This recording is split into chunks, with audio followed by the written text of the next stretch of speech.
place on the other side of Jabbok. And as he's alone, he's sitting there and he begins to pray and intercede like he's never supplicated before. He is in anguish. God, you have to do something for me. You have to change something. I don't know what it's going to take. I don't know what you can do, but I believe you can do something.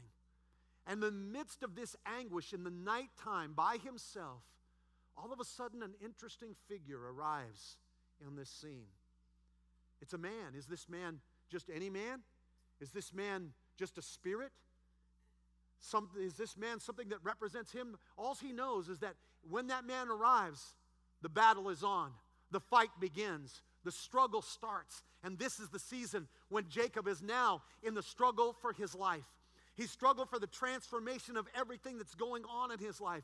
And he knows now that it's not going to be his manipulation or his abilities of thought, but now he's got to fight for something. There's something in this man that isn't just a man. There's something in this man that represents divinity. There's something in this man that he realizes maybe it's a fight with himself. Maybe it's a figure, some mystical figure that represents who he is and the fight that he's having with his own inner struggles. Maybe this man represents God himself. Maybe this man represents a demon. All he knows is he's got to fight for his life, and that this man possesses something that he needs. He possesses something that can transform everything that he's experiencing. But at this moment, Jacob begins to find the power to get control over this man. He finds the strength to be able to take control of the situation and dominate it. He's beginning to believe that he's going to win. He's going to find his victory. But how many have ever been there when you're finding your victory and all of a sudden the tables turn? And all of a sudden you find you get a setback. And in this setback, the man takes his leg and takes his hip out of joint. And Jacob loses. Jacob's moment is over. The fight's lost.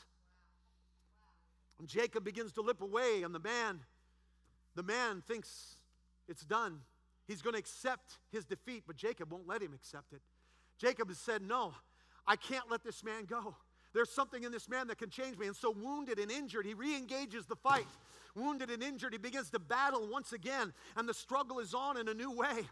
Now Jacob, not with the power of all of his strength, but now with half his strength, now having to do something, struggle and fight for his life, weakened in a condition, he's battling once again. The fight is on in truest form. Now, can I say this to you? You've been there.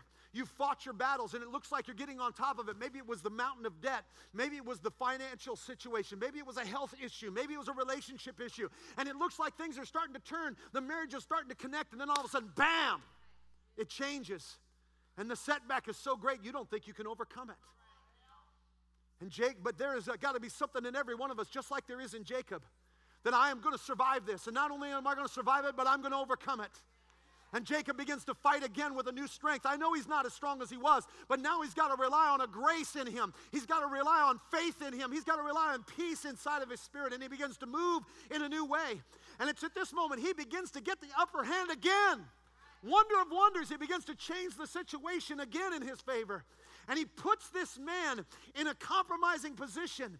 And all of a sudden, the man finds himself being controlled by Jacob. And Jacob's going to win. Jacob's going to find the victory. And the man says, let me go. The day is breaking. But Jacob says, I'm not letting you go. You've got to bless me. And the man standing there realizing that this is the moment for blessing, he says, what's your name? And when he says, what's your name? Jacob says, my name is Jacob. The battle stops. A new sense of something dramatic is getting ready to change in Jacob's life. Jacob, the supplanter, the deceiver, the manipulator, the heel catcher, is no longer going to be Jacob. And the man looks at him and he says, no, today, you're no longer going to be Jacob. Today, you are going to be Israel. Because you have struggled with God and with man, and you have prevailed.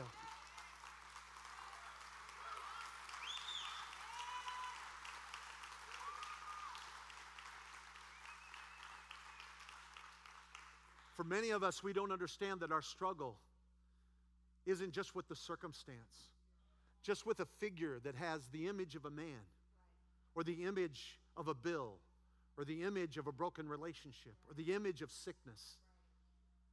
But behind it all, maybe the struggle is with ourselves. Or maybe the struggle's with God himself.